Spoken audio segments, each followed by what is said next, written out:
Hello guys, welcome back to my YouTube channel Deepa's knowledge hub. I hope आप सभी लोग अच्छे होंगे, कुशल होंगे। तो आज का टॉपिक है हमारा परासरण, जिसको अंग्रेजी में बोलते हैं ऑस्मोसिस।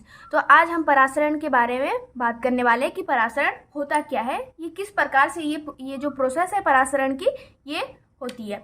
तो परासरण क्या होता है इसको हम पहले पढ़ लेते हैं, फिर मैं आपको बताती हूँ कि ये होता क्या है। परासरण क्या है? विलायक जल के अणुओं का अर्धपारगम्य झिल्ली से होकर कम सांद्रता वाले विलयन से अधिक सांद्रता वाले विलयन की ओर चलना परासरण कहलाता है। यह एक भौतिक क्रिया है जिसमें घोल के अणु बिना किसी बाहर की ऊर्जा के प्रयोग से अर्धपारगम्य झिल्ली से होकर गति करते हैं, अथवा जब दो भिन्न भिन्न सांद्रताओं वाले विलयन को किसी पारगम्य झिल्ली द्वारा अलग किया जाता है तो विलायक के अणु तनु विलयन से सांद्र विलयन की ओर गति करने लगते हैं। विलायक के अणुओं की इस प्रकार की गति को परासरण कहते हैं। तो ये परासरण होता क्या है? जब विलायक के अणु, विलायक क्या होता है? जब हम किसी चीज़ को जिस चीज़ में हम किसी चीज़ को घोलते हैं, जैसे पानी हो गया, उसमें हम चीनी को घोलेंगे तो वो पानी क्या होता है? हमारा विलायक होता है। और जो चीनी हो गया वो हमारा क्या हुआ? विलय। और जब विलायक और विलय मिलते हैं तो हम क्या बनता है? विलयन बनता है। तो इसमें क्या हो रहा है? जब विलायक के अणु जो अधिक मात्रा में प्रेजेंट होगा उसको हम क्या बोलेंगे? विलायक। तो विलायक के अणु क्या होगा? जल या कोई भी तरल पदार्थ। जल के अणु को अर्धपारगम्य झिल्ली, अर्धपारगम्य झिल्ली क्या होती है? जिसमें से केवल विलायक के अणु ही एक तरफ से दूसरी तरफ जा सके और कोई मतलब अणु ना जा सके, उसे बोलते हैं अर्धपारगम्य झिल्ली।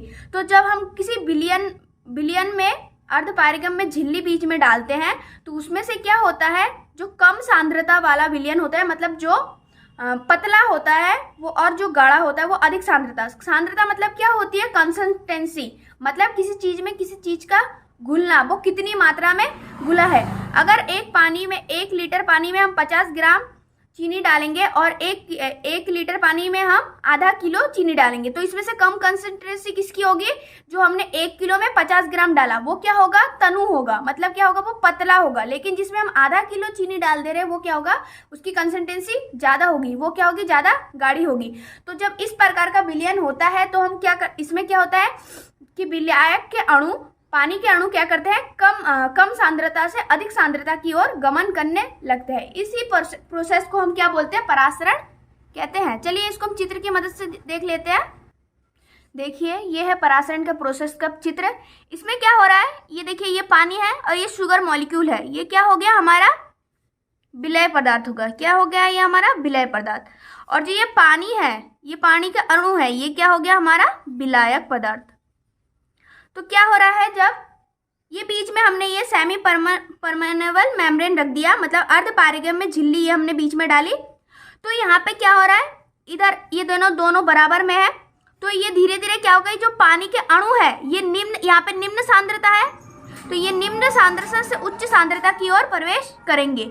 मतलब यहाँ पे तनु ज्यादा है, यहाँ पे कम है। देखिए तो ये क्या होंगे? कम से ज्यादा की तरफ जाएंगे।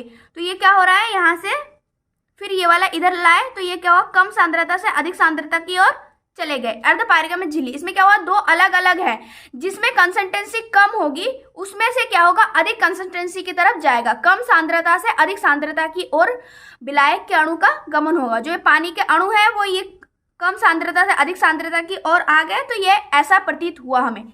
इसका उदाहरण देख लेते हैं। किशमिश को जल में डुबाने पर उसका फूलना, अंगूर को नमक या चीनी के गाढ़े घोल में डालने पर उसका पिचकना। जब हम किशमिश को लेते हैं उसमें क्या होता है? वो सूखा होता है। उसमें क्या होता है? सूखा होता है, तो उसकी कंसंट्रेंसी क्या होती है? ज्यादा होती है। जब हम उसको पानी में डालते हैं तो उसमें क्या होता है? कम सांद्रता था उसमें, तो वो अधिक सांद्रता क्या हुआ? पानी। तो पानी में क्या हुआ? कम सांद्रता, लेकिन ये सूखने के कारण इसकी कंसंट्रेंसी क्या होगी? ज्यादा होगी, ये ज्यादा गाढ़ी होगी। तो जो वो पानी का अणु है वो क्या होगा? पानी से किशमिश में आ जाएगा और किशमिश क्या हो जाएगा? फूल जाएगा। तो इस प्रोसेस को हम क्या बोलते हैं? परासरण कहते हैं। परासरण के कारण ही किशमिश पानी में जाके फूलता है। अब देखिए, अंगूर को नमक या चीनी के गाढ़े घोल में डालें तो उसका पिचकना। अगर हम अंगूर को डालें तो ये अंगूर क्या हुआ? ये कम सांद्रता वाली हुई, क्योंकि इसमें अभी भी पानी है। जब इसमें रस भरा होता है तो ये पानी है, तो इसकी सांद्रता क्या होगी? ज्यादा होगी। सांद्रता क्या होगी? ज्यादा होगी। जब इसको हम किसी नमक के घोल में या गाढ़े पानी के घोल में डालते हैं तो क्या होता है, ये पिचक जाता है। मतलब क्या होता है, इसमें से पानी इसमें चला जाता है। इसका पानी किस में चला जाएगा, इस मतलब जिसमें हम चीनी या नमक डालेंगे, अगर वो गाढ़ा हुआ, इससे गाढ़ा हुआ मतलब ये सांद्र हुआ, मतलब ये तनु हुआ, और ये तनु से क्या होगा, सांद्र की तरफ जाएगा। गाढ़े से क्या होगा, ये पतले से क्या होगा, ये गाढ़े की तरफ जाएगा। जिस तरफ ये क्या होता है, निम्न सांद्रता से उच्च सांद्रता की ओर जाता है।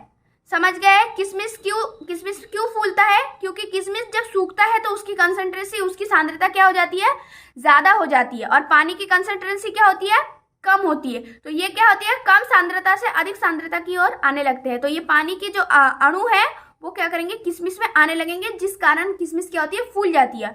और किसी अंगूर को हम नमक या चीनी के पानी में अधिक सांद्रता में डालेंगे तो क्या होगा, ये पिचक जाएगा, क्योंकि इसके अंदर का जो अणु होगा वो क्या होगा, इसके अंदर पानी में चले जाएंगे और ये क्या होगा, पिचक जाएगा। समझ गए आप लोगों को परासरण क्या होता है। अब पढ़ लेते हैं, हमने अर्धपारगम्य में झिल्ली पढ़ाना ही है, सेमी परमेनेबल मेम्ब्रेन। तो ये होता क्या है, मैं इसको बता देती हूँ। तो अर्धपारगम्य झिल्ली होती क्या है, ऐसी झिल्ली जिसके आर पार केवल विलायक के अणु ही आ जा पाते हैं, अर्धपारगम्य झिल्ली कहलाती है। जैसे अंडे की झिल्ली, किशमिश की झिल्ली व अंगूर की झिल्ली, कैल्शियम फॉस्फेट का झिल्ली, कॉपर फेरोसाइट की झिल्ली। सबसे अच्छी झिल्ली कॉपर फेरोसाइनाइट की झिल्ली होती है।